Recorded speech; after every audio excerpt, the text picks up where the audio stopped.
Vous êtes encore en compagnie du service français de Radio Taïwan International. C'est François-Xavier Boulet pour vous présenter le décryptage consacré aujourd'hui au défi de l'intelligence artificielle qui peut pallier d'une certaine manière la pénurie de main-d'œuvre à Taïwan, mais avec une transformation nécessaire pour éviter de rester à quai.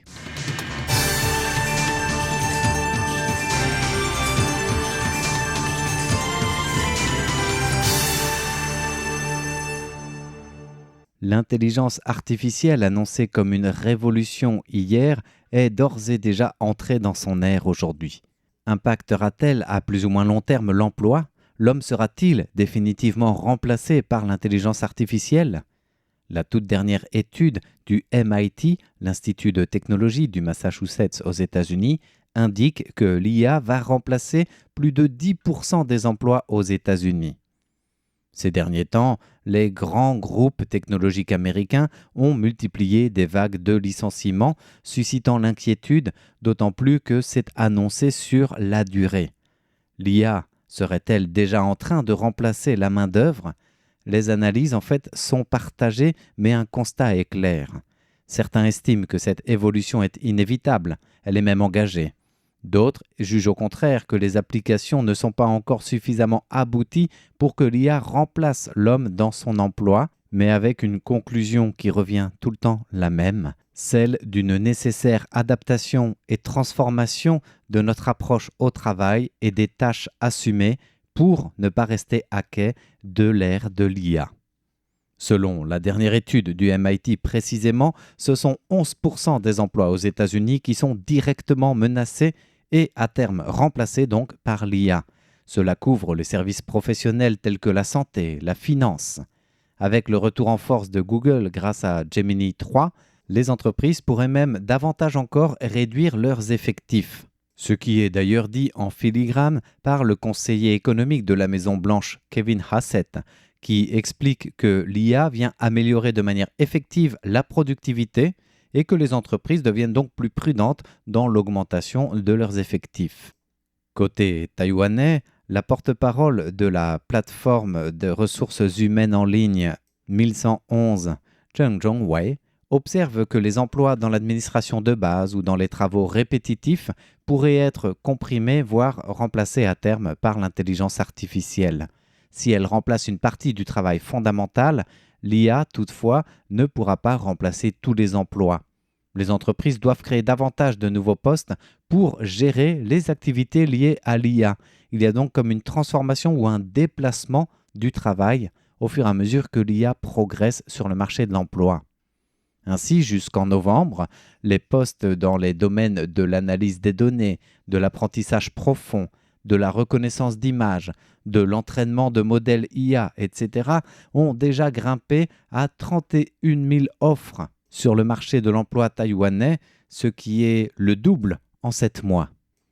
De son côté, le directeur du Centre de prévision de l'Institut de recherche économique de Taïwan, Gordon Sun-Mingde, rappelle qu'il faut faire attention à l'interprétation des chiffres, car en réalité, selon lui, ce n'est pas l'intelligence artificielle qui remplace la main-d'œuvre, mais c'est que la main-d'œuvre à Taïwan n'est de toute façon déjà pas suffisante.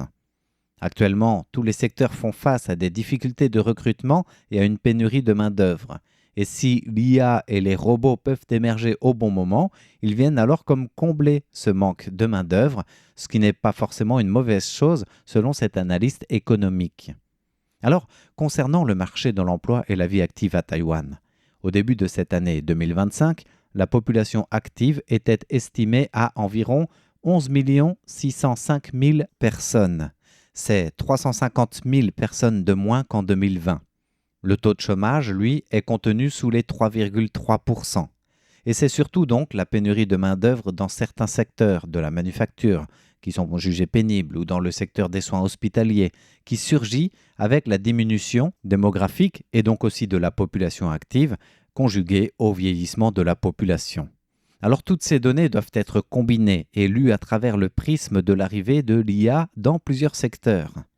Quant à savoir si l'intelligence artificielle, les robots et les nouvelles technologies viennent remplacer le travail que font actuellement tous les employés ou tous les travailleurs, ou même les emplois futurs des prochaines générations, L'analyste Sun Mingde prend l'évolution de l'Institut de recherche économique de Taïwan au cours des 40 dernières années comme un exemple. Il connaît bien cet exemple puisque c'est là qu'il y travaille. En 1980, les rapports des chercheurs étaient tous écrits à la main. Puis avec l'arrivée des ordinateurs, ont été recrutés un groupe de jeunes diplômés, des lycées commerciaux notamment, pour aider à la saisie des manuscrits dans l'ordinateur. C'était moitié main-d'œuvre, moitié technologie.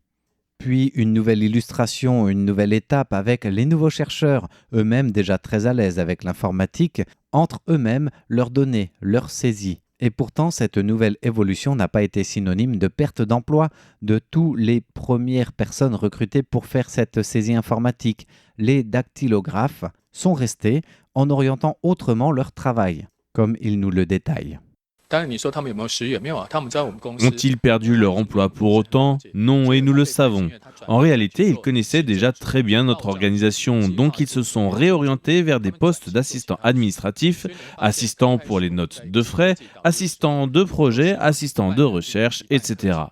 Ils se sont transformés pour s'orienter vers d'autres tâches et faire autre chose. Ainsi, vous constaterez que lors de l'introduction d'une nouvelle technologie, nous espérons toujours un certain équilibre avec moitié main-d'œuvre, moitié technologie. Les employés en poste ne sont pas purement et simplement licenciés, mais ils doivent impérativement apprendre à s'adapter progressivement. La technologie avance et remplace certains travaux. Aux humains de savoir rebondir en s'adaptant et en se tournant vers les parties que l'IA ne peut pas remplacer. Et Sun Mingde observe aussi que bien que l'intelligence artificielle progresse rapidement aujourd'hui, pour l'instant il semble qu'il reste encore une certaine distance avant qu'elle ne remplace la main-d'œuvre à 100%. Autrement dit, une partie du travail traditionnel, entre guillemets, remplacé par l'intelligence artificielle, sera amenée à évoluer, peut-être vers d'autres filières ou d'autres métiers, notamment de gestion, de paramétrage de cette IA dans le même secteur. Par ailleurs, selon l'analyste Chai Huan-Xin, vice-président de l'Institut Yuanbao de recherche sur les politiques industrielles, les applications d'intelligence artificielle ne sont pas assez matures pour remplacer entièrement la main-d'œuvre. Au contraire, elles aident à l'amélioration de l'efficacité, mais toujours sous le mandat, la surveillance et le contrôle des techniciens, chercheurs et autres employés, que ce soit dans le domaine de la main-d'œuvre, dans le domaine industriel ou technologique. Si la situation américaine avec des vagues de licenciements peut s'expliquer aussi par une certaine industrie technologique beaucoup plus orientée vers les services, avec des postes comme le service client qui sont plus facilement substituables par la machine et par l'IA, à l'inverse, d'autres secteurs technologiques comme ceux de Taïwan, étant centrés sur la production et des savoir-faire hautement qualifiés, ne sont pas directement menacés, mais verront l'IA les épauler pour augmenter leur efficacité. Voilà pour le décryptage du jour, présenté par François-Xavier Boulet pour Radio Taïwan International.